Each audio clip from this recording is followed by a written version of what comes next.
네, 시청자 여러분 안녕하세요. 여의도 클래스 이혜림입니다. 투자 심리의 방전, 이번 주 내내 우리를 괴롭히고 있습니다. 그러더니 이 잠재된 악재들이 다 올라오고 있습니다. 예컨대 성장주에 대한 고점, 미국 대선, 부양책에 대한 우려감, 코로나 확산, 이게 다 시장이 좋을 때는 다 이겨낼 수 있을 것 같더니 이렇게 수면 아래에 있던 악재들이 하나둘씩 다 올라오고 있습니다. 자, 힘드신 여러분들을 위해서 오늘도 여의도 클래스에서 도움될 수 있는 것들 준비하고 있습니다. 자, 오늘 2% 넘게 하락을 했는데 코스피 2,300선 아래로 내려갔습니다. 종가 기준 8월 3일 이후 최저치. 유가증권 시장에서 외국인 기관들 모두 순매도했고 개인만이 3,534억 원 순매수했습니다. 개장 당시 순매도로 출발한 개인들이 매수세로 들어섰지만 증시 전반 분위기를 바꾸지는 못했습니다. 코스닥 4% 넘게 하락하며 한 달여 만에 810선이 깨졌습니다. 개인이 홀로 10거래일째 코스닥 순매수를 보이는데요. 외국인 기관 팔자세 이어지고요. 업종 대다수, 시가총액 상위 종목 모두 약세였습니다. 연평도 사건의 대북주만 급등세였습니다. 고공행진을 펼치다 증시가 주춤거립니다. 이 조정 국면이 조금 더 이어진다라는 위기감도 감돌고 있는데요. 지난 8월 초중순까지 늘어나던 거래량도 주춤해지자 이제 매수세에 힘이 딸린 것 아니냐라는 말까지 나오네요. 여러분들 어떤 의견 가지고 계시나요? 013-3366-8200번으로 여러분들 소통하고 싶은 이야기들, 궁금한 사항들 다 주시죠. 그리고 저희가 조그만 선물을 준비했습니다. 오늘 전문가 방송 무료 체험권 가져가시기 바랍니다. 여의도 클래스 본격적으로 시작합니다.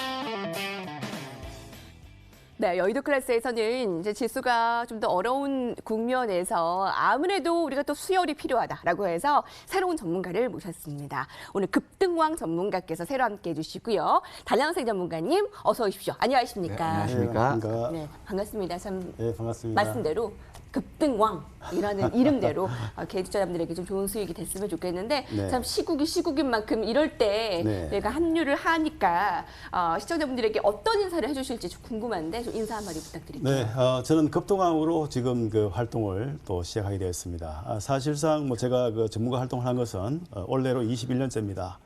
그래서 TV 출연을 좀 쉬었다가 오랜만에 또 MTN에 방송을 또 하게 되어서 너무 또 반갑습니다. 제가 급등왕이라고 이제 이렇게 활동을 한 이유는 사실상 급등주를 제가 거의 35년 정도 연구를 한 사람입니다. 그리고 시장에는 여러 가지 물론 이제 많은 전문가들이 있습니다. 그리고 많은 전략들이 있는데 사실상 우리가 그 시장을 대응할 때에 가장 중요한 것은 수익을 확실하게 내줘야 됩니다. 손실을 보는 위험이 있기 때문에 수익을 확실히 내야 되는데 그것 때문에 제가 급등왕이라는 활동명을 쓰고 있고요.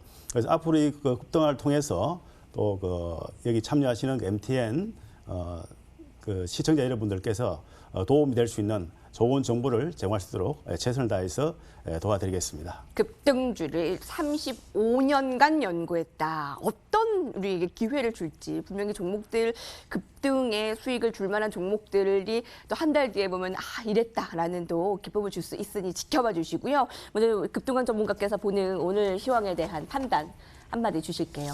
네, 오늘 사실상 개인들이 참 시장에 대응하기 상당히 어렵지 않았나 생각합니다. 오늘 아까도 앵커님 말씀하셨다시피 남북 경협 관련 종목 일부 종목, 그 다음에 실질적으로 보면 방산 관련주로 분류된 종목들이 있죠. 그 관련 종목들 움직임 자체가 나왔고 대부분 종목들은 급락세를 면치 못했습니다. 그래서 상당히 좀 개인 투자자가 대응하기 어렵던 장이었고 사실 이럴 때일수록 또 정신을 차려야 됩니다. 범회가 몰려가도 정신만 차려 살아남는다는 그런 속담이 있죠. 그래서 시장에 대응할 때 오늘같이 이렇게 많이 빠지는 날은 사실 더욱더 침착하게 시장을 대응하고 해야 되겠습니다. 사실 지수가 많이 빠진 이유는 여러 가지 요인이 있습니다. 사실상 이 테슬라의 뭐 그 실제 보면 실적 자체가 보면 실적 전망치 자체가 보면은 좀 하향적이 되었고 미국의 그 주요 증권사들 33개 증권사가 테슬라의 보면 목표 주가를 $100 정도를 하향 조정시켰습니다. 그것과 관련해서 또 그 테슬라 같은 경우에 상당히 좀 기대를 모았던 것이 있죠.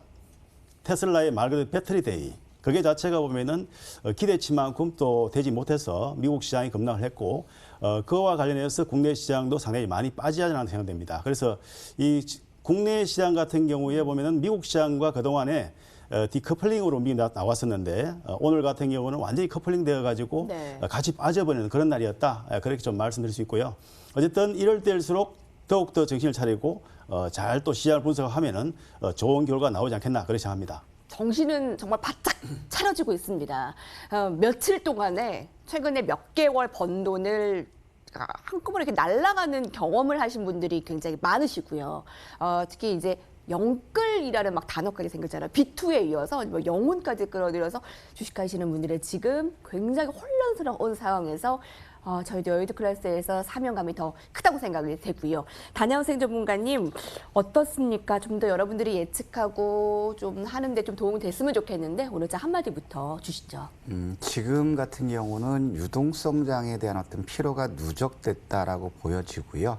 특히 그동안 개인 투자자들 주식으로 계속해서 순매수 자금을 유입하고 있는데 최근 들어서는 신용 투자도 일단은 지금 제한적으로 막고 있는 상태. 그러면 이제 신규적으로 유동성 공급이 제한적이다라는 거죠. 그리고 지금 제일 안 좋은 모습이 그동안 지속적으로 말씀드렸던 부분이 외국인들의 선물 매매 행태를 잘 보자라고 말씀드렸거든요. 9월 초까지만 하도록 외국인들 선물 순매수 기조를 유지했었습니다. 현물은 매도하지만 최근 들어서 불과 일주일 사이에 외국인들 포지션이 순매도로 전환됐다라는 거거든요. 9월 17일 기준으로 했을 때 외국인들은 현물 시장에서 30.84% 비중으로 현물 시장 비중이 굉장히 좀 축소됐고요. 반대로 이제 선물 시장에서는 67.5% 여전히 선물 시장에서 비중을 굉장히 크게 가져갔거든요. 하지만 어제 기준으로 했을 때 이 부분이 확 차이 나는 부분이 어제 상황에서는 현물이 31.3%로 현물 비중을 조금 늘렸고요. 반대로 선물 시장은 67%에서 72.83%로 외국인들 비중이 굉장히 커졌다라는 거거든요. 외국인들의 비중이 커지면서 결국에 외국인들 선물 매도 포지션 나갔고요. 그렇게 되면 지금 누구나가 대부분 이제 조정에 대해서 염두에 두고 있고 다 대응을 하고 있었지만 외국인들의 선물이 즉 꼬리가 몸통을 흔드는 그런 전형적인 약세장의 모습을 보여주고 있다는 거죠. 전반적으로 투자 심리가 굉장히 위축됐습니다. 시장에 변동성은 있을 수 있다. 하지만 마냥 넋놓고 있지 말자. 대응을 잘하자. 이 말씀 드리고 싶습니다. 네, 여러분들 말씀대로 오늘 너무 괴롭고 힘든 하루였죠. 하락하는 걸 지켜만 봐야 하나 아니면 이걸 또 어떻게 끌어올려서 물타기를 해야 하나라는 여러의 고민들을 제가 같이 해결해 나가도록 하겠습니다. 좀 더 본격적으로 이것이 클래스로 돌아오겠습니다.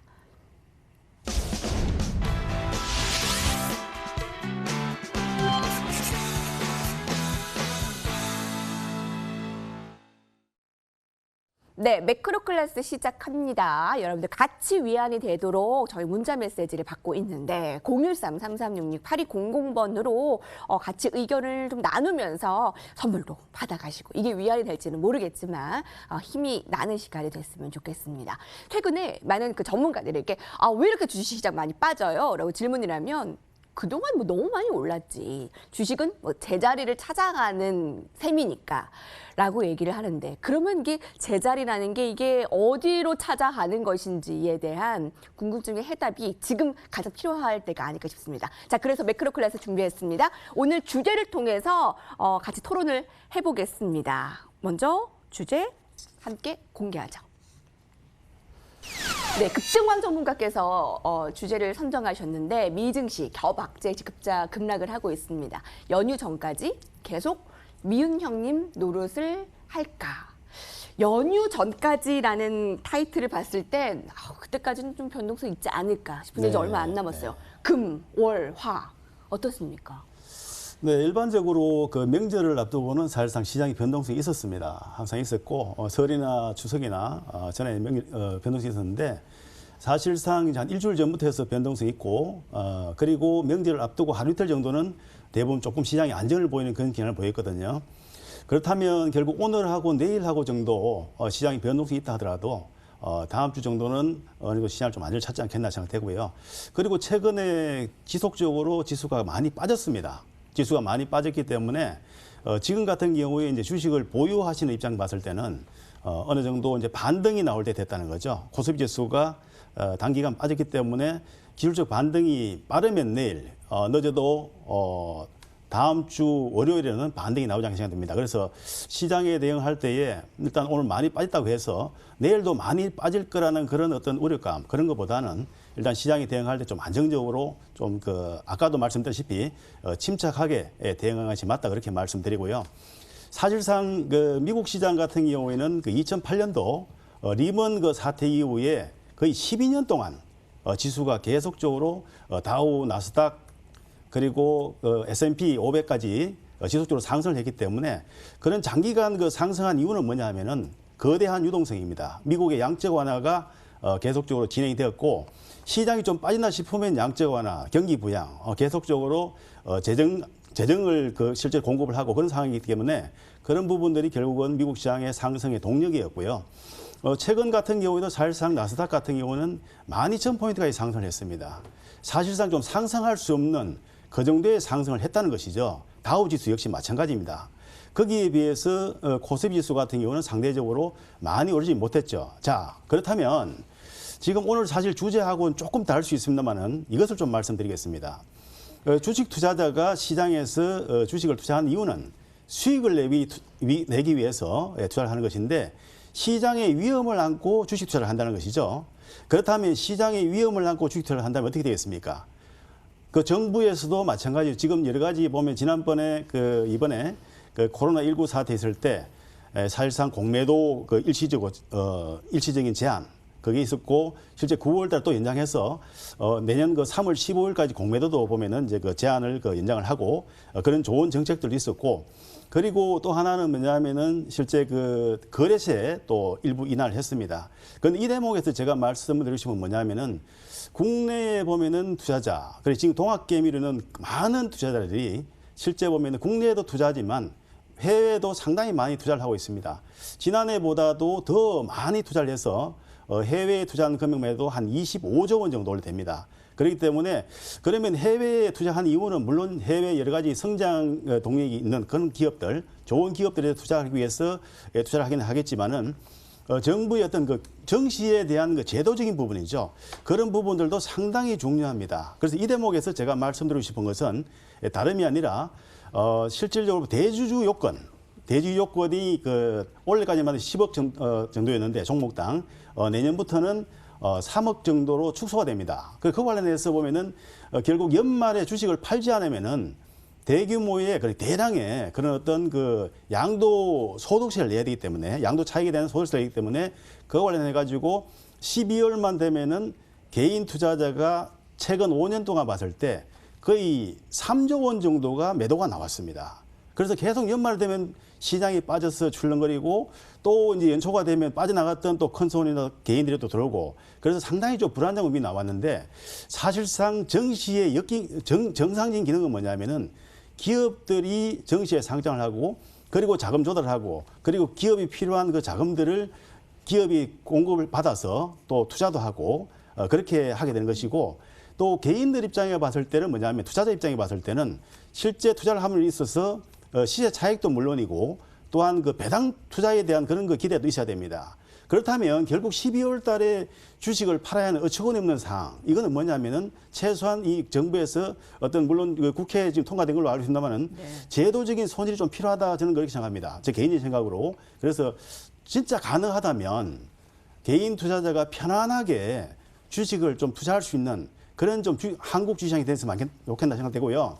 그리고 이제 최근에 보면은 일본 시장에는 외국인들이 투자를 많이 늘리는데 왜 국내에는 그러면 투자를 늘리지 않느냐 그런 이야기를 나오고 있어요. 그게 왜냐하면은 그 이유는 간단합니다. 외국인은 공매도를 아주 즐깁니다. 한마디로. 그렇기 때문에 공매도를 하지 못하는 상황에서는 투자를 크게 늘리지 않을 것을 원하고 사실상 아까 이 전문가님도 그런 말씀하셨지만은 외국인의 선물 시장에 대한 포지션이 계속적으로 순매수를 보이다가 최근에 주춤하고 있어요. 왜 그러냐? 이게 왜냐하면 연장이 돼 버렸거든요. 내년 3월 15일까지. 그래서 결국은 뭐냐면은 시장에 물론 어느 정도 공매도에 대한 그런 부분도 뭐 순기능도 있지만 엮이는 도 상당히 많다는 거. 그런 부분들을 좀 해야 되겠고요. 그래서 제가 지금 결론적으로 좀 말씀드리고 싶은 건 그렇습니다. 오늘 지수가 많이 빠진 것을 한번 생각해 보시죠. 자, 그러면 오늘 지수가 많이 빠진 것이 과연 공매도가 나와서 빠진 것이냐? 그것이 아닙니다. 그냥 정상적으로 흘러가서 그냥 빠진 거예요. 그렇다면 공매도가 없어도 결국은 시장 기능에 따라서 네. 자동적으로 그냥 흘러가면 된다는 얘기입니다. 그래서 여러 가지 그런 정책을 펼 때에 물론 여러 가지 이번에 그 공매도 한시적인 제한 그거 참 진짜 찬성이고 잘했다 이렇게 생각합니다. 그래서 대주주 요건 자체도 사실상 지금 청와대 청원이 들은 걸로 알고 있는데 그 부분 자체도 좀 진짜 심사숙고하셔가지고 개인 투자자 동학개미가 진짜 대한민국 정치를 살릴 수 있는 그런 기회를 좀 줬으면 좋겠어요. 왜냐하면 연말까지 1년이 아니라 2년, 3년, 4년 장기 투자하는 것이 원래는 정시의 정상적인 기능입니다. 단타를 치는 것이 아니고 그렇기 때문에 그런 부분 자체가 좀 개선되었으면 좋지 않겠나 저는 좀 그런 개인적인 바람이 있습니다. 네.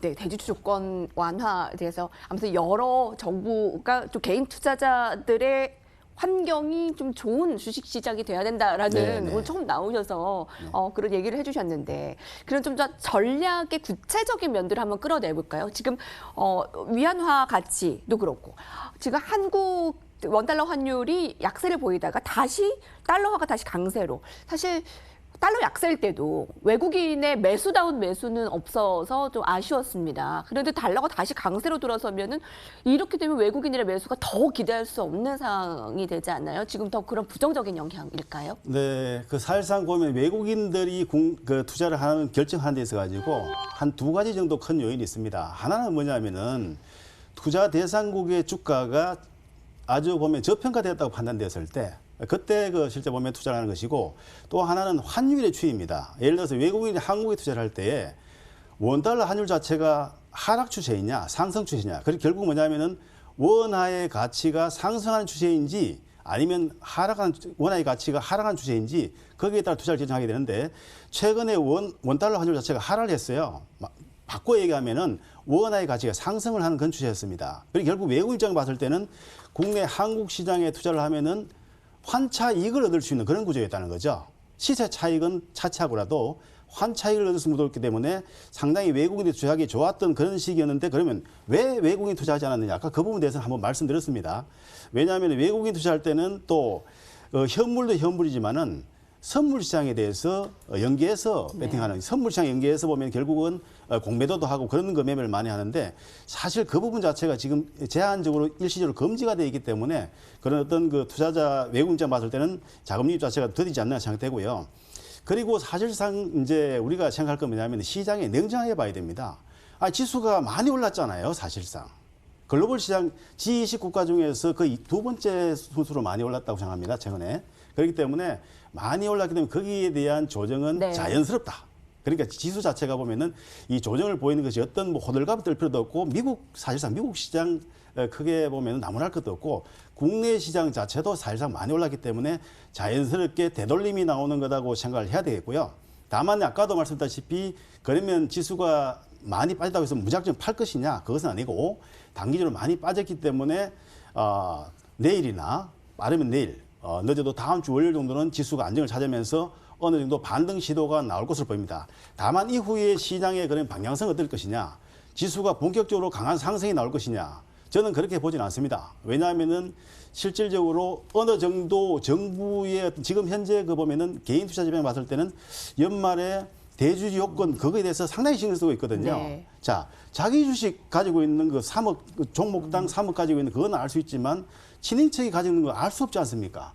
그 결국은 명절에 모여가지고 너 삼성전자 몇 주 가지고 있는데 이건 물어야 됩니다, 지금. 그런 상황입니다. 네. 그렇기 때문에 그런 부분 자체가 상당히 좀 신경이 쓰여서 사실 개인 입장에 봤을 때는 자금이 좀 유입되기 어렵다고 생각되는데 예를 들어서 말입니다. 예를 들어서 어느 정도 그런 대주 요건을 완화시켜 준다거나 그렇게 된다면은 아마도 그 시장 자체는 개인들이 좀 더 시장에 많이 참여해서 네. 좀 정상적인 기능, 시장에 좀 도움이 되는 기능, 그런 기능이 되지 않겠나 그렇게 생각합니다. 그랬으면 좋겠습니다. 저 정부 관계자들이 조금 더 강력하게 이 방송을 보고 좀 움직여줬으면 좋겠네요. 근데 하락에 대해서 증시 분위기에 너무 호들갑 떨 필요 없다라는 것은 사실 뭐 10년 이상 하신 분들이 그런 거를 좀 겪고 나서 생각해야 할 마음인 것 같아요. 사실 최근 2, 3개월에 신규로 진입하신 투자자분들이 굉장히 많거든요. 그런 분들이 뭐 주린이라고 해서 이번 처음 하락을 경험하면서 너무 곤욕스럽고 너무 어렵다라고 하시는 분들이 있습니다. 우리 달양생 전문가께서는 도대체 이 하락을 어떻게 받아들여야 되는지 좀 말씀 좀 부탁드릴게요. 지금 시장은 살얼음판을 걷고 있는 시장이다. 저는 이렇게 말씀드리고 싶고요. 오늘 주가가 하락했던 데 가장 큰 이벤트가 있었습니다. 첫 번째는 뭐 표면적으로는 코로나 확산, 유럽에서 이 부분이 명문화됐지만 가장 큰 거는 이유는 그게 아니고요. 미국 정부에서 기술주들에 대한 기술기업에 대한 규제를 강화한다라는 거거든요. 결국에 기술주들 그런 거품 논란이 있으면서 공매도 주체까지 공매도 가세하는데 결국에 기술주 규제가 시장을 하락으로 밀어넣는 첫 번째 트리거 역할을 했다는 것이고 두 번째로 오늘 무디스에서 한국 기업들의 신용평가 별로다라는 이런 것들이 나왔거든요. 일단은 한국 기업의 신용도에 대해서 무디스에서 언급했다라는 거는 결국 외국인들의 매도 쪽으로 이것이 작용할 수 있다라는 것이고 또 세 번째로 어떤 거냐면 그 내국인에 대해서 북한이 총격 사살 후에 화장까지 했다라는 것, 지정학적인 리스크 컸거든요. 그리고 이런 것들이 이제 복합적으로 나오면서 시장에서 그동안 개인 투자자들은 B2 신용 투자, 신용 잔고 증가되면서 그 지수의 상승을 이끌어왔는데 결국에 공교롭게도 지금 시장은 불안하니까 신용 잔고에 매수했던 부분이 이제는 시장의 매도 압력으로 작용할 수 있다는 거거든요. 그러면 지금은 굉장히 조금 살얼음을 걷고 있다. 저는 이렇게 보여주고 있지만 하지만 여기서 우리가 마냥 불안하게 할 필요는 없지 않을까. 그러면 준비된 한번 화면들 한번 보면서 말씀드릴게요. 일단 지금 이제 코스피 차트를 한번 보면은요. 지난 9월 2일이었죠. 수요일 날 단칼 전략에서 이제 말씀드렸을 때 바로 9월 2일 날입니다. 뭐라고 말씀드렸었냐면 남들은 지금 고라고 외치는데 우리는 지금 고라고 외칠 때가 아니라 이제는 현금을 확보해야 된다. 이 말씀을 드렸었거든요. 왜냐하면 그 근거를 빅스 지수 가지고 말씀드렸잖아요. 그러면 오늘 공교롭게도 또 우리가 마냥 두려워할 필요가 없다라고 말씀드리는 거는 빅스 지수의 한번 공포 지수의 차트를 한번 설명드릴게요. 지난 9월 2일 날은 시장이 강세인데도 빅스가 빠지지 않고 오히려 올라갔기 때문에 이거 시장에 좀 변동성이 있을 수 있다. 현금을 확보하자라고 말씀드렸는데 오늘 상황에서 봤을 때 뭐냐면 어제 급락하고 지금 시장이 혼조를 보여주는데 결국에 공포지수, 변동성지수 움직임이 오히려 민감하게 나오고 있지 않다라는 거거든요. 그러면 결국에 변동성 지수를 봤을 때는 이제 지수의 변곡점이 될 수 있지 않을까라는 게 첫 번째고요. 자, 두 번째 한번 그 미국 증시를 한번 본다면 다우 같은 경우는 지금 말씀드렸던 거는 결국에 26,715 여기를 지지하느냐 지지하지 못하느냐가 가장 큰 변곡점이고요. 나스닥도 마찬가지입니다. 나스닥 지수 움직임 보면 결국에 지금 말씀드렸던 게 1519 여기를 깨느냐 깨지 않느냐가 추가적으로 하락할 거냐 반등할 거냐 이 자체라는 거거든요. 오늘 큰 폭의 하락은 결국에 기술 기업에 대한 정부 규제 이런 요인이라는 것입니다. 그렇기 때문에 여기서 말씀드리고 싶은 거는 지금 시장의 심리는 굉장히 위축되어 있기 때문에 시장의 지표가 하나 개선됐을 때는 이 부분은 급격히 해소될 수 있다. 하지만 여기서 우려해야 될 부분은 뭐냐면 말씀드렸던 신용 잔고 부분이 지속적으로 늘어나지 않고 매물화될 수 있었을 때는 시장의 변동성은 커질 수 있다. 그리고 어제도 말씀드렸지만 지수가 어제 장중 저가를 지지했을 때는 우리는 반등을 기대할 수 있지만 저가를 이탈한다면 우리는 좀 쉬자라고 말씀드렸거든요. 일단은 오늘 상황에서 일부 현금 보였던 걸 주식으로 전환 한번 매수해보자라고 말씀드렸고요. 그렇기 때문에 지금 말씀드리고 싶은 요점은 뭐냐면 시장의 눈치 보기가 굉장히 커지고 변동성이 커질 수 있는 시장이지만 지금은 오히려 반대로 기회가 될 수 있다. 왜냐하면 그 지표로는 변동성 지수의 움직임이 제한적이기 때문에 그렇기 때문에 이 부분을 한번 체크해 보자라고 말씀드리고 싶습니다. 변동성 지수를 보여주셨어요. 그거를 척도로 해서 우리가 예측을 해보는데 너무 암울하게만 있을 필요는 없다라는 그 차트 증명할 만한 그 변동성 차트를 보셨습니다. 여러분 분명히 우리는 정말 힘들 때 그게 나중에 보면 기회가 될 수 있었던 날도 있었는데 자, 두 분의 전문가들의 말을 다시 한번 화면으로 정리하고요. 라운드 2로 넘어가겠습니다.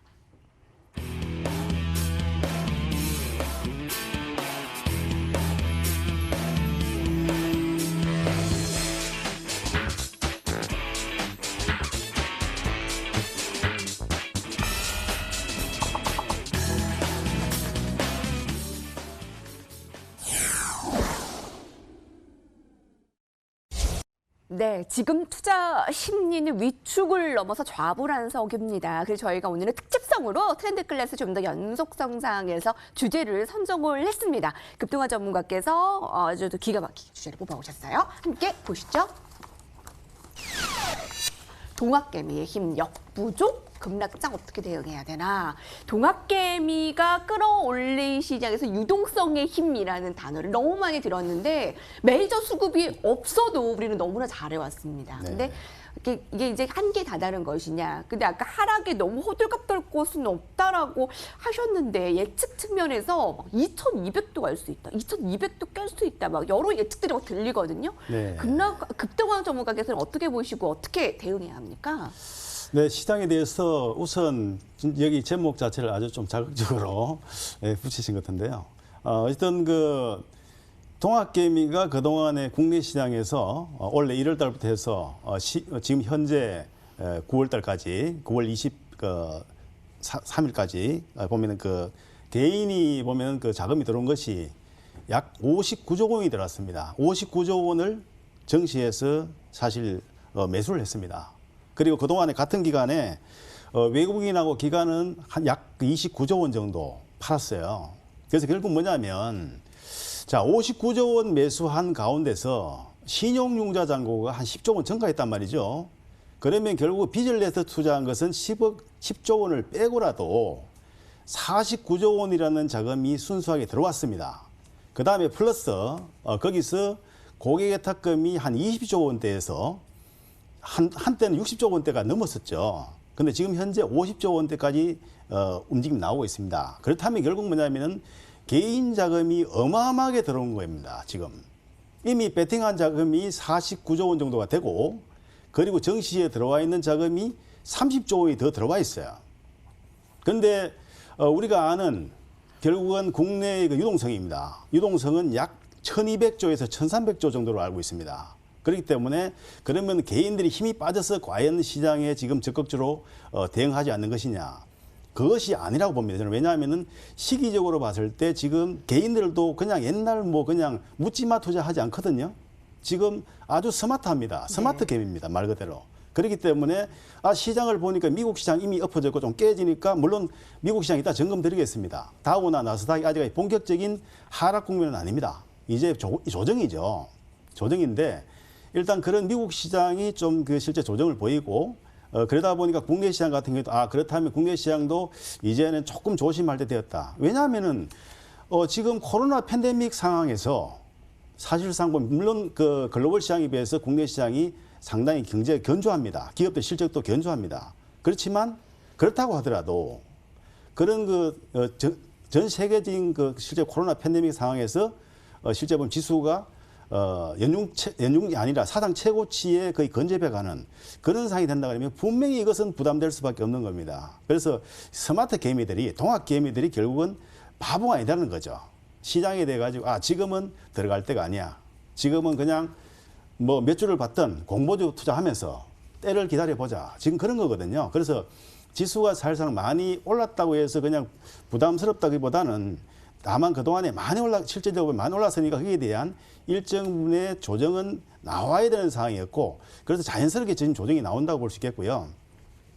그리고 실제 보면은 시장에 보면은 최근에 흐름 자체가 보면은 주도주 자체가 보면은 주도 섹터가 사실상 시장을 쭉 끌어가야 되는데 최근 한 일주일여간 상황을 보게 되면은 아주 빠른 순환매가 돌고 있어요. 빠른 순환매가 돌고 있다는 건 뭐냐면은 여기 갔다 저기 갔다 메뚜기처럼 옮겨 타가 다면서 매매하는 사람들이 많다는 얘기죠. 우르륵 여기 우르륵 저기 우르륵. 그건 뭐냐면은 유동성이 좀 실제 보면은 좀 떨어졌을 때, 힘이 말 그대로 좀 떨어졌을 때 그런 흐름이 나오는데, 사실상 보면은 지금 현재 그 여러 가지 이거 상 봤을 때는 연말로 점점점 다가갈수록 개인 투자자 입장에 봤을 때는 아 이거 뭐야 내가 잘못하다가 양도세에 왕창 맞을 수 있겠구나, 그거 걱정할 때가 됐다는 얘기입니다. 이게 물론 이제 지난해 같은 경우에 지난해나 최근 5년 동안은 개인들의 투자 자금이 많지가 않았습니다. 그러나 조금 전에 말씀드렸다시피 개인들이 보면은 비전리스 투자까지 포함해서 59조 원이라는 막대한 그런 순매수를 했어요. 그것을 외국인하고 기관이 팔았는데, 그렇다면 개인들이 그중에서 어느 정도 주식을 팔 것이냐, 사실상은 마음이 급해지는 겁니다. 왜? 지금 9월 달이지만 곧 12월 달 닥쳐올 텐데 12월 달 되면은 이미 시장 자체는 흔들릴 텐데 말이죠. 그렇기 때문에 개인들이 마음이 불안하니까 자금이 들어오지 않는다. 저는 그렇게 봅니다. 네. 단야 선생 전문가님께서는요, 3월 급락장에 그때 기회가 될 수 있는 장이 올 겁니다라고 해서 역발상으로 우리가 그때 매수를 해서 큰 수익을 주신 바가 있습니다. 네. 그때 정말 공포감이 심했거든요. 공포감과 되게 곤욕스러움이 많았는데 그때 아마 조언받으신 분들의 수익이 많이 나셨어요. 근데 그때랑 비교했을 때 지금이 어떻습니까? 좀 대응 전략 측면에 봤을 때요. 그때나 지금이나 거의 비슷해요. 심리는. 오늘 같은 경우 주가 하락하니까 이제 대부분 그 생각하는 부분이 3월 코로나19 초기 시점으로 주가가 빠질 수 있다라는 이런 우려감들이 많이 나와요. 지금 상태를 보면은 제일 큰 거는 주가가 많이 올랐고 조정을 다 염두에 둔 상황이었기 때문에 어제 상황을 보시더라도 외국인들이 선물을 매수하니까 어떻습니까? 지수가 49포인트 변동성을 보이면서 어제 상승까지 순식간에 돌려놨잖아요.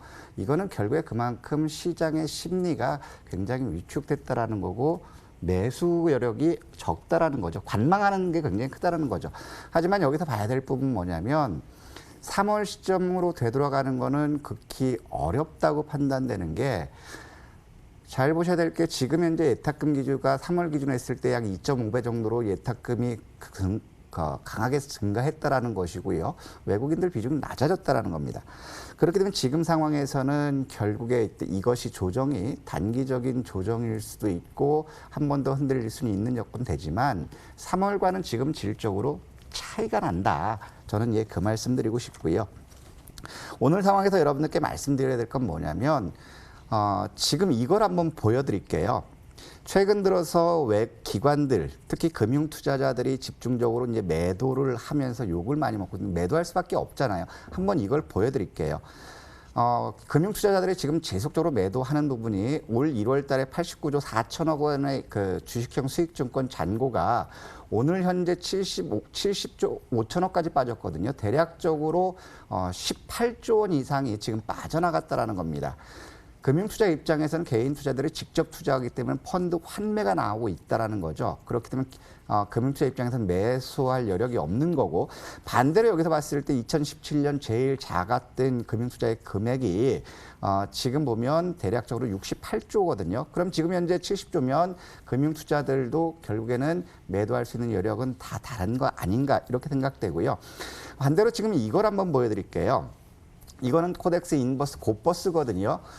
지난 월요일 날 여러분들 기억하실 겁니다. 우리 한번 이제는 곧버스 베팅 한번 해보는 게 좋을 것 같습니다. 3,950원 전후로 해서 우리 한번 매수해 봅시다라고 말씀드렸잖아요. 그 근거. 그다음에 오늘은 우리가 4,400원 이상에서는 30% 일단은 현금화 하자라고 말씀드렸었는데 그 근거가 여기를 한번 보면 될 것 같아요. 지금 곧버스 같은 경우 보면 자, 지난 9월 17일부터 금융투자 집중적인 매수하면서 하락에 베팅했다라는 거거든요. 그러면서 오늘 역시도 금융투자들 집중적으로 매수했고 외국인들 역시 매수에 가담했다라는 겁니다. 그렇다면 지금 현재 봤을 때 ETF 쪽으로 본다면 지수에 한 단계 하락할 수 있는 여건 될 수 있죠. 그다음에 여기서 보더라도 지금 고버스 경우를 보면 고버스 같은 경우 보더라도 지금 가장 큰 관건이 이제 4,525원이에요. 이걸 뚫었을 때는 결국에 이제 4,900원대까지 갈 수 있다. 지수는 조정을 받을 수 있는 건데 하나 여기서 우리가 주목해야 될 게 있습니다. 이제 9월 달 들어서는 이제 9월 마감합니다. 네. 9월 달 3분기 실적이 나오죠. 그렇다면은 이런 시장에서 실적 개선이 기대되는 종목군들에는 매기가 집중될 수 있습니다. 그래서 다시 한번 말씀드리지만 지수는 조정을 받을 수 있다. 조정을 받을 건지 반등이 나올 건지는 우리는 변동성 지수 비수의 움직임을 보자라고 말씀드리고 싶은 거고 그렇다면 여기서 지수가 출렁거린다. 더 한 단계 빠진다. 그럼 여러분들 겁내지 마시고요. 3분기 실적 개선되는 기업체들 있습니다. 많죠. 이를 기업체들 저가에 매수할 수 있는 기회로 삼으신다면 오히려 전화 위복이 될 수 있다는 것이고요. 위험한 장사가 마진이 좋습니다. 남들이 다 매도하는 시점이라면 결국에 내가 원하는 수량을 원하는 가격에 살 수 있는 그러한 시점이 될 수 있다는 것이고요. 결국에 실적이 개선되는 기업에는 기관들과 외국인들 매수에 유입될 수 있습니다. 그렇기 때문에 너무 위축되지 마시고 이제는 실적이 호전되는 종목 압축하자 이렇게 말씀드리고 싶습니다. 추석 연휴가 끝나면 바로 3분기 실적 시즌에 들어갑니다. 그게 또 불확실성으로 다가오면서 또 시장이 또 위축시키잖아요. 그래서 실적 호전주는 분명히 빛을 발할 것이다. 하반기에 11월, 12월에 우리가 남겨져 있는데 또 이게 또 궁금하시더라고요. 여러분들께서 오늘 이게 3, 4% 빠지는 시장에서 오늘 급등화 전문가께 질문을 드릴게요. 네. 살아남은 종목이나 아니면 이렇게 반대로 이게 섹터 종목들 그 움직인 것들이 있단 말이에요. 그것들은 좀 좋은 겁니까? 사실 오늘 보면은 뭐 방산 관련이죠. 일명 방산 관련한 종목들에 대해서는 뭐 빅텍 이런 종목들이 움직임 자체가 나왔는데 그 움직임은 사실 지수와 반대 흐름을 가는 경우가 많습니다. 그렇기 때문에 사실 그들 종목들에 대해서는 사실상 일시적인 그런 그 흐름으로 봐야 되겠고, 다만 그 자율주행 같은 경우는 장 마지막까지 좀 강한 종목들이 있었습니다. 물론 이제 정부의 정책 관련주가 되겠죠, 결국은. 그래서 사실상 보면은 오늘 지수가 빠질 때에 좀 버텨냈다는 것은 그만큼 재료 가치가 컸다는 것이고, 다만 그 종목들이 중에서 이제 하이닉스를 두고 하시는 말씀 같기도 해요. 하이닉스가 네, 11조 SK 하이닉스가 보면은 예. 소폭 올랐죠, 오늘. 소폭 올랐는데 SK 하이닉스의 그 실적이 3분기에 지금 그러니까 나올 수 있는 예상 실적은 약 한 그 영업이익이 1조 한 2천억 정도로 지금 예상이 되고 있습니다. 그러다 보니까 결국 그것도 실적으로 결국 연결된다는 것이죠. 그 종목 자체도. 결국 뭐냐면은 아까 전문가님도 그런 말씀하셨지만은 실적이 뒷받침된 종목들은 주가가 상승을 하더라도 어느 정도 그 견고한 그런 주가 움직임 자체가 견조한 움직임 자체가 나오는데 그렇지 않고 그냥 뭐 그 정책으로 아니면은 그 모멘텀으로 올라간 종목들은 실제 보면은 재료 가치가 떨어지면 바로 빠지는 그런 경향을 보이거든요. 그래서 중요한 것은 지금 같은 경우에 실적도 뒷받침되고 또한 정부 정책에 부합되는 그런 종목들을 잘 발굴해서 들어가면 되겠고, 다만 이것은 있습니다. 전체적으로 지수가 많이 빠질 때는 피해야 되겠죠. 소나기가 내리는데 우산을 쓰고 있다고 해서 비 안 맞겠습니까? 빠질 가능성이 적습니다. 그렇기 때문에 지수가 많이 빠진다고 판단되고 특히나 위험 부담이 있을 때는 조금 살짝 발을 빼고 주식 비중을 줄이고 현금 비중 좀 늘렸다가, 그리고 어느 정도 지수가 많이 빠졌죠. 자, 오늘 같은 경우입니다. 사실상 오늘 지수가 많이 빠지고 사실 개인 투자자 입장에서는 좀 패닉 현상이 있을 수도 있었지만, 그러나 이럴 때가 또 기회였다는 거죠. 기회라는 거죠. 왜냐하면 지나가 보면 알게 됩니다. 그래서 제가 볼 때 내일 정도는 지수가 추가적으로 한 더 장중에 출렁거려 준다면은 그럴 때는 또 시장에 대해서 또 이제 그 앞으로 유망 종목들이죠. 특히 정책 관련해서 핵심 종목들이나 아니면 실적이 뒷받침 종목들에 대해서는 또 저가 매수 기회로 삼는 것도 괜찮다. 네, 그렇게 말씀드립니다. 네, 때가 때인 만큼 트렌드 클래스에서도 시장을 집중적으로 분석해보는 시간을 가졌습니다. 화면으로 정리해 보시고요. 라운드 3로 넘어갑니다.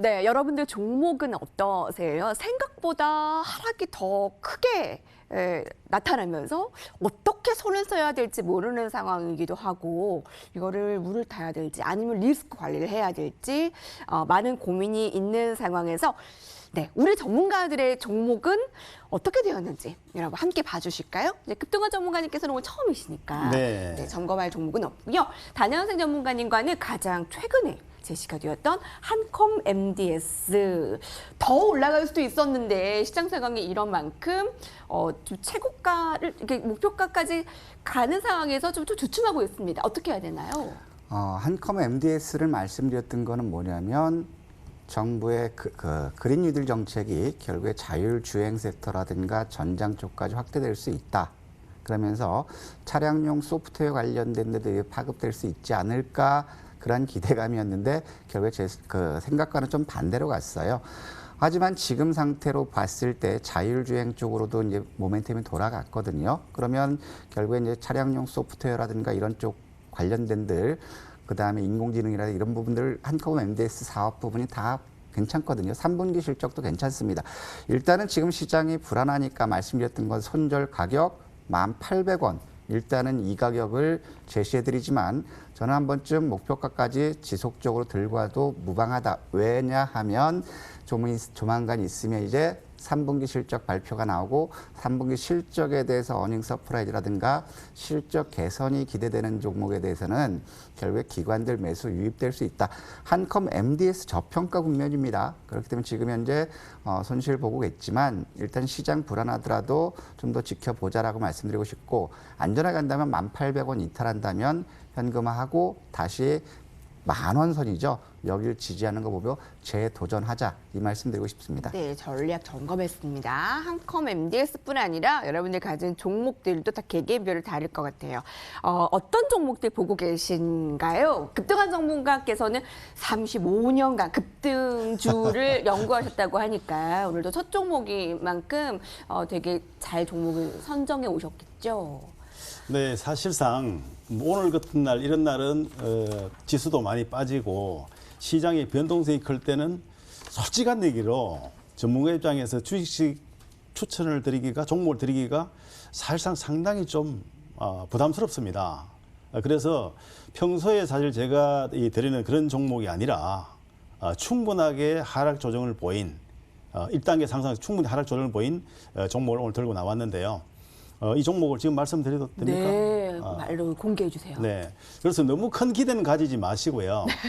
너무 큰 기대 가지지 마시고 이 기준을 보니까 시초가의 그 기준으로 매수하는 걸로 되어 있더라고요. 하지만 시초가에 매수하지 마시고 시초가 시작되고 나서 주가 움직임을 보시고 그리고 주가 자체가 안정적으로 흘러갈 때에 그때 한번 참고하시고요. 절대적으로 시초가에 왕창 주식을 사거나 그런 것은 저는 권해드리지 않습니다. 그래서 제가 들고 나온 주식은 뭐냐면은 최근에 물론 한물 같다고 생각할 수도 있어요. 뭐냐면은 코로나19 관련해서 상당히 주가 자체가 큰 폭으로 상승했던 종목입니다. 진단키트 관련 종목인데요. 제가 들고 나온 종목은 우리들 제약입니다. 그래서 우리들 제약하면은 이거 중소형주 조그만한 그 회사를 왜 들고 나왔느냐 그렇게 하실 수 있어요. 그런데 우리들 제약이 인수한 기업이 어디냐면은 액세스 바이오라는 기업이 있습니다. 그래서 액세스 바이오가 원래 그 저가가 보면 2,000원대에서 6만 원을 넘었던 종목입니다. 물론 아시는 분은 아실 겁니다. 그래서 신속 진단 키트 개발한 업체이고요. 실제 미국의 FDA 승인해가지고 미국 시장 진출하고 그 다음에 브라질 시장 그리고 최근에는 유럽 시장에도 진단키트 수출 지금 하고 있는 그 기업인데요. 그래서 그런 우량 자회사를 가지고 있다. 그리고 실제 보면은 우리들 제약 같은 경우에는 그다지 실적은 크게 좋지는 않아요. 하지만은 이 기업 그러니까 액세스 바이오를 얼마 인수했냐 그게 중요한데 지난해 8월 달에 액세스 바이오를 300억에 인수를 했어요. 그런데 오늘 종가 기준상 봤을 때 평가익을 보게 되면은 1617억입니다. 엄청난 평가이익을 이미 얻었습니다. 그래서 사실상 인수하고 나서 평가이익 자체가 상당히 크게 예상이 되고 있고, 그다음 인수한 엑세스 바이오의 실적이 올해 상당히 크게 개선될 거다. 그렇게 기대가 되어서 이 종목에 대해서 들고 나왔습니다. 예, 목표가는요? 예, 목표가는 손절가는요? 시초가 기준에서 17,500원을 목표가 정해드리고요. 그리고 손절가는 조금 루즈하게 잡습니다. 13,000원 잡도록 합니다. 다만 개인적인 손절 기준 적용하셔도 무방하시겠습니다. 17,500원의 목표가가 맞나요? 네, 17,500원. 예, 저희세요. 어떻게 이렇게 뜸을 들이시고 우리들 제약. 예, 많이 기대는 하지 마시라 했는데 목표가는 17,500원. 감사합니다. 기대할게요. 급등왕 전문가의 종목이었습니다. 단현생 전문가님 오늘 어떤 종목 준비해 오셨어요? 오늘 말씀드릴 거는 이제 3분기, 4분기 실적 개선이 기대되는 그 회사입니다. 과거에는 넥밴드를 만들어가지고 공전의 히트를 치면서 주가가 굉장히 큰 폭의 상승을 보였다가 LG전자와 넥밴드 결별하면서 주가가 굉장히 실적이 부진하면서 안 좋았거든요. 하지만 그 블루콤이라는 기업입니다. 이 회사는 넥밴드 철수 이후에 무선 이어폰 쪽을 진출했어요. 근데 마케팅 비용이라든가 이런 부분을 안 좋으니까 결국에 실적 부분이 안 좋게 하면 주가가 많이 빠졌다가 LG전자에서 무선 이어폰 사업 부분을 주력으로 키우면서 이 기업 역시에도 부각받을 수 있다는 거거든요. 그러면 재무제표를 한번 간단히 보면서 포인트를 잡을게요. 지금 보면 그 블루콤 같은 경우 보면은요, 반기까지 적자였습니다. 3분기 영업이익 흑자 전환되고 있고 4분기 영업이익이 더 커지죠. 연간으로 봤을 때는 내년 200억 영업이익, 매출액은 1,300억, 올해보다 2배 이상 증가되기 때문에 내년 더 좋아지는 거고, 과거에 좋았던 시점을 찾아간다라는 겁니다. 그러면 지금 현재 보면 주가 흐름을 한번 보도록 할게요. 지금 현재 이런 것들이 반영돼서 많이 올랐습니다. 과거 시점에서 본다면 이것이 넥밴드의 파급 효과로 인해서 주가가 2,000원에서 2만 원까지 올라갔는데, 지금은 다시 한번 넥밴드 대신 무선 이어폰에 대한 기대감이 더 크기 때문에 결국에 2,000원에서 지금 8,000원까지 갔다가 지금 되밀리는 겁니다. 지금 현재 보더라도 3분기, 4분기 실적 개선이 나오기 때문에 3분기, 4분기 실적 개선이 됐을 때는 추가적으로 상승할 모멘텀 될 수 있고요. 지금 본다면 많이 빠진다면 결국에 900일까지지만 거기까지는 안 갈 것 같고, 여기서 한번 주목해 볼 게 투자자들입니다. 투자자들이 반기 실적 좋아질 거라는 그런 기대감에서 투신들이 들어왔다가 8,000원대까지 투신들이 들어왔다가 결국에 실적이 안 좋으니까 여기서 로스컷을 이렇게 쭉 보면 손절을 지금 매수했다가 손절하면 주가가 되밀린 국면이거든요. 3분기 실적 개선이 나온다면 투신이라든가 연기금 매수 유입될 수 있는 그러한 국면이기 때문에, 자, 블루콤 같은 경우는 이제 어느 정도 가격 메리트가 있다. 그렇게 되면 지금 본다면 손절가로 잡아드리면 일단은 6,750원을 일단은 손절 가격으로 잡아드릴게요. 6,750원 깨면 다시 한번 잡을 가격은 6,400원 수준에서 여기서 한번 기다리는데 6,750원 손절가 잡으시고, 목표가는 3분기, 4분기 실적이 집중되기 때문에 신고가를 한번 기대해 보고요. 목표가 10,000원 부근까지 한번 좀 더 끌고 갈 만한 그러한 기업이니까 10,000원을 보시고 한번 저가 매수해보자. 손절 가격은 6,750원 꼭 준수해 주시면 네. 무방하지 않을까 생각합니다. 블루콤 무선 이어폰의 강자 실적주 화이팅입니다. 급등왕 전문가님 이름에 운이 따를 것 같은 느낌입니다. 자, 급등왕 전문가님 무료 공개 방송, 오늘 방송 이후에 여러분 들어와 주세요. 지금 기다리고 있습니다. 오늘 어떤 내용으로 준비하셨어요? 네, 오늘 그 첫 방송이고요. 하기 때문에 들어오시면은 제가 또 새로운 또 선물을 드리도록 하겠습니다. 네. 좀 그 평소에 듣지 못했던 그런 내용들 아마 참여하시면 들으시게 될 겁니다. 네. 급락에도 뚝심을 가져라. 이게 아래 나오네요. 그리고 아래 참고해 주세요. 포털 검색창에 여의도 클래스라고 치시고요. 가장 처음에 홈페이지 나오는 것을 클릭을 하셔서 오늘 전문가 소개 급등왕 전문가의 방송 입장을 하시며 9시부터 1시간 또 함께 하실 수 있습니다. 많이 도움되시기를 바랍니다. 자, 오늘 베스트 관전평 많이 보내주신 분께 감사드리고요. 선물 받으실 분 화면으로 공개할게요. 두 분과 인사드리면서 저희 물러나겠습니다. 시청해주신 여러분 감사합니다.